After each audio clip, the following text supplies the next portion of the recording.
ಎಲ್ರಿಗೂ ನಮಸ್ಕಾರಗಳು. ಇವತ್ತು ನಾನು 3 ಗುಣಗಳ ಬಗ್ಗೆ ಹೇಳಬೇಕು ಅಂತ ಇದ್ದೀನಿ. ಎಲ್ರಿಗೂ ಗೊತ್ತಿದೆ ಸತ್ವ, ರಜಸ್ಸು ಮತ್ತು ತಮಸ್ಸು ಅಂತ ಹೇಳ್ಬಿಟ್ಟು.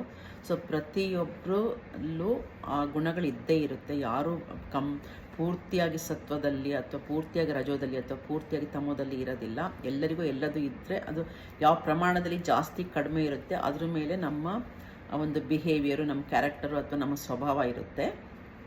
ಈಗ ತಮಸ್ ಗುಣ ಇರಲೇಬೇಕು, ಇಲ್ಲಾಂದರೆ ತಮಸ್ಸಿಲ್ಲ ನಮಗೆ ನಿದ್ರೆ ಬರೋದಿಲ್ಲ.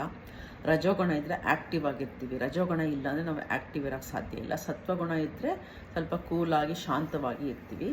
ಸೊ ಪ್ರತಿಯೊಂದು ಇಂಪಾರ್ಟೆಂಟೇ ಆಗಿರುತ್ತೆ. ಈವನ್ನು ಜೀವನದ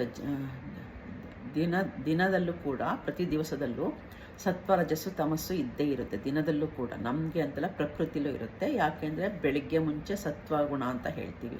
ಸೂರ್ಯೋದಯಕ್ಕಿಂತ ಸ್ವಲ್ಪ ಮುಂಚೆ, ಸೂರ್ಯೋದಯ ಸ್ವಲ್ಪ ಆದ ಮೇಲೆ ನಾವು ಅದು ಸತ್ವಗುಣ ಅಂತ ಹೇಳ್ತೀವಿ. ಆಮೇಲೆ ಬಿಸಿಲು ಚೆನ್ನಾಗೆಲ್ಲ ಬಂದ ಮೇಲೆ ರಜೋಗುಣ, ಅಂದರೆ ಆ್ಯಕ್ಟಿವಿಟಿ ಶುರುವಾಗುತ್ತಲ್ಲ ಪ್ರಪಂಚದಲ್ಲಿ, ಅದು ರಜೋಗುಣ ಅಂತ ಹೇಳ್ತೀವಿ, ಅಂದರೆ ಪ್ರಕೃತಿಯಲ್ಲಿ. ಮತ್ತು ರಾತ್ರಿ ಎಲ್ಲ ಸ್ತಬ್ಧ ಆಗುತ್ತಲ್ಲ, ಪ್ರಾಣಿಗಳು ಪಕ್ಷಿಗಳು ಎಲ್ಲದೂ ಗೂಡು ಸೇರಿಕೊಳ್ಳುತ್ತೆ, ನಾವು ಮಲ್ಕೊಳ್ಳೋದ್ರಿಂದ ಅದನ್ನು ತಮೋಗುಣ ಅಂತ ಹೇಳ್ತೀವಿ.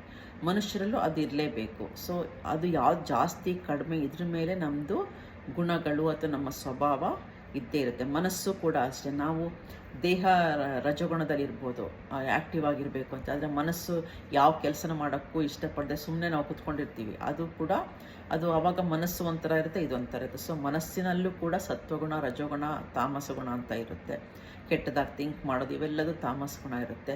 ತುಂಬ ಆಸೆ ಇದ್ದರೆ ಅದು ರಜೋಗುಣ ಅಂತ ಹೇಳ್ತಾರೆ. ಆಸೆಗಳೆಲ್ಲ ಇಲ್ಲದೆ ತುಂಬ ಶಾಂತವಾಗಿರೋದು ಸತ್ವಗುಣ ಅಂತ ಹೇಳ್ತಾರೆ. ಸೊ ಈ 3 ಗುಣಗಳಿಂದನೇ ಪ್ರಪಂಚದಲ್ಲಿ ಬೇರೆ ಬೇರೆ ಸ್ವಭಾವ ಇವೆಲ್ಲ ಆಗಿರೋದು.